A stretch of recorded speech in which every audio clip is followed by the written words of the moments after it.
In this chapter, we're going to focus on the question of how we can find a function that models a set of points. In other words, one that either goes through those points exactly or that in some sense comes close to them. Now, there are a number of ways we can do this. In this chapter, we're going to focus on doing this specifically using polynomials. And there's a number of reasons why we're going to choose those. Right? First, polynomials are efficient. Right? Once we've got the solution, polynomials are really easy to evaluate. We can, with a little creativity, we can evaluate even very large polynomials in what's called linear time, which from an algorithm perspective is pretty good. Right? So they're, on the one hand, they're easy to work with. On the other hand, they're well understood. The derivative of a polynomial is a polynomial.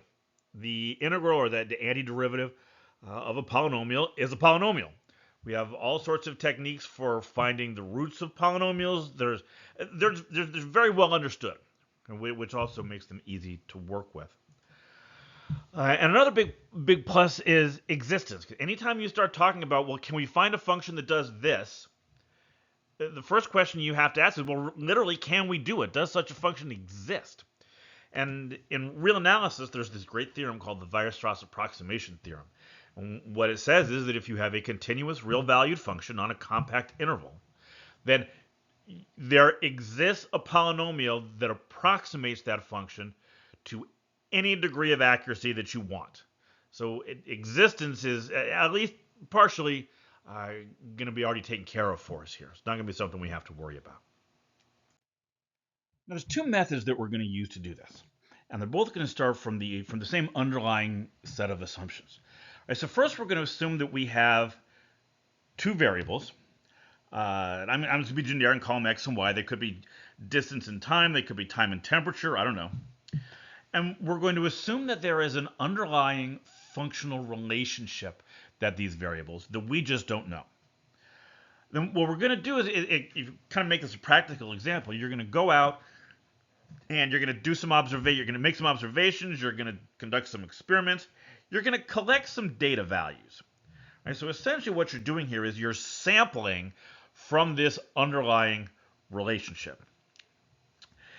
And it's these values that I'm going to use to try to come up with a polynomial function that approximates that relationship. There's two ways we're going to approach this. One is called interpolation. With this method, our requirement is that the polynomial we come up with must go through those points exactly.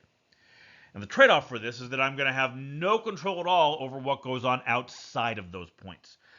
In particular, I'm not going to have any control over the degree of the polynomial that we end up with. Now, on the other hand, our second method is called regression. And now, with this method, we're going to kind of switch things around. I'm going to specify the degree of the polynomial that I want to end up with. And in exchange for that, we're no longer going to be able to get something that exactly matches these points. We're going to have to settle for something that just comes close to those points. We'll be more specific about what we mean by close as we get into that section. Now, some of you may be thinking that you've already seen something like this, and that's probably true. If you think back to, usually it's a second semester calculus class, you talk about something called Taylor polynomials. Right? I've got the formula for that here. A Taylor polynomial is a polynomial that approximates a continuous function. And Taylor polynomials are fine, but they've got one big drawback. And that drawback is that their accuracy is, in a sense, concentrated around that pivot point A.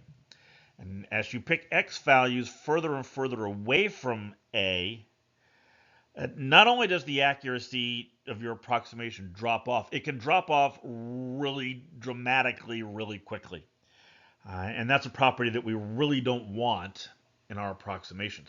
I don't want to give you the wrong impression that Taylor polynomials are definitely a tool that you should have in your toolbox, because they do have their uses. In fact, if you watch the previous set of lectures on approximating the solutions to equations, Taylor polynomials came up a number of times in the proofs that we did to derive some of the attributes about those methods. So they are a useful tool, just not directly as a way to approximate other functions.